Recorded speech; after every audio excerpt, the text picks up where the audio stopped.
नमस्कार, आप देख रहे हैं नेटवर्क न्यूज़। मैं हूं आपके साथ हिमांशु सोनी। आइए नजर डालते हैं दिन भर की बड़ी खबरों पर नेटवर्क टॉप 10 के साथ।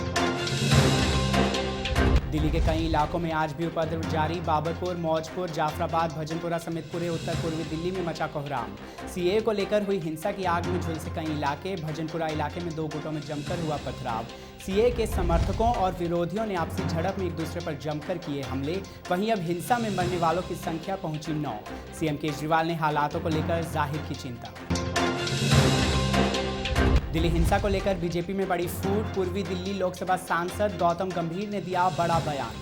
पूर्व लोकसभा सांसद और भाजपा नेता कपिल मिश्रा को गंभीर ने सुनाई खरी। कपिल मिश्रा के भड़काऊ बयान को लेकर बोले गौतम, कपिल मिश्रा हो या कोई भी भड़काने वालों पर जल्द हो कार्रवाई। वहीं हिंसा में घायलों और उनके परिजनों से मिलकर सांसद गौतम गंभीर ने जाना उनका हालचाल। उत्तर पूर्वी दिल्ली में हिंसा के बाद राजधानी के हालातों पर चर्चा करने के लिए केंद्रीय गृह मंत्री अमित शाह ने की मंगलवार को अहम बैठक में कई महत्वपूर्ण फैसले लिए गए। हाई लेवल बैठक में गृह मंत्रालय दल और सीएम केजरीवाल के साथ साथ एलजी और पुलिस कमिश्नर भी रहे शामिल। बैठक के बाद सभी दलों से ही राजनीति से ऊपर उठकर दिल्ली में शांति बहाली करने के प्रयास की गई अपील। वहीं दिल्ली पुलिस को भी हिंसा की रोकथाम के लिए विशेष एहतियात बरतने के लिए बोला गया। दिल्ली हिंसा पर एआईएमआईएम सांसद असदुद्दीन ओवैसी ने दी कड़ी प्रतिक्रिया। हिंसा की निंदा करते हुए ओवैसी ने एक बार फिर किया केंद्र सरकार का घेराव। ओवैसी ने हिंसा को पूरी तरह से बताया राज्य प्रायोजित। सरकार पर लापरवाही बरतने का आरोप लगाते हुए बोले ओवैसी बोले, अगर सरकार को ट्रंप के दौरे के दौरान हिंसा होने का पहले से ही था डर, तो उन्होंने आखिरकार इसे लेकर कुछ कार्रवाई क्यों नहीं की। केंद्र सरकार पर निशाना साधते हुए बोले ओवैसी, ये सांप्रदायिक हिंसा नहीं बल्कि सरकार समर्थित हिंसा है। मंगलवार को प्रधानमंत्री नरेंद्र मोदी और अमेरिकी राष्ट्रपति डोनाल्ड ट्रंप के बीच हैदराबाद हाउस में हुई द्विपक्षीय वार्ता के बाद दोनों देशों के बीच हुए $3 अरब के रक्षा सौदे पर हस्ताक्षर।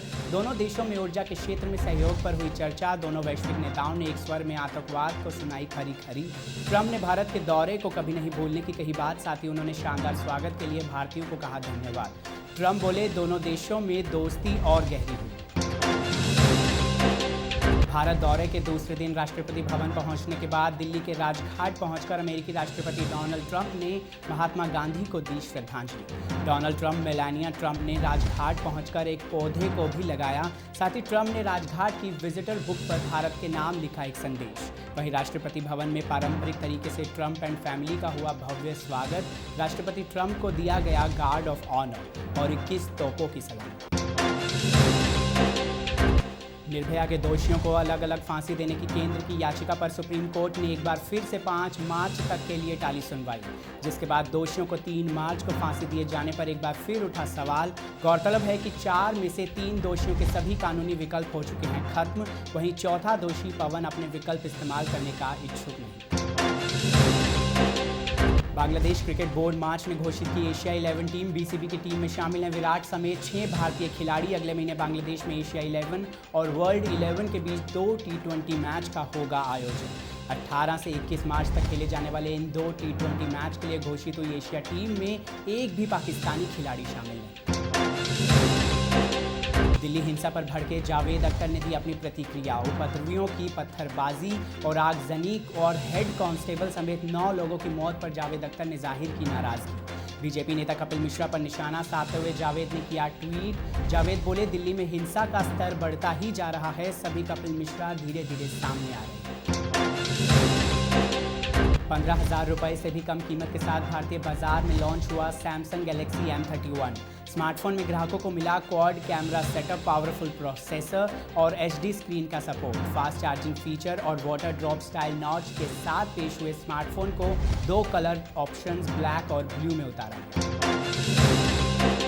फिलहाल के लिए इतना ही। ऐसी ही और वीडियोस के लिए चैनल को सब्सक्राइब करना बिल्कुल ना भूलें। आप देख रहे हैं नेटवर्क न्यूज, साहस सच कहने का।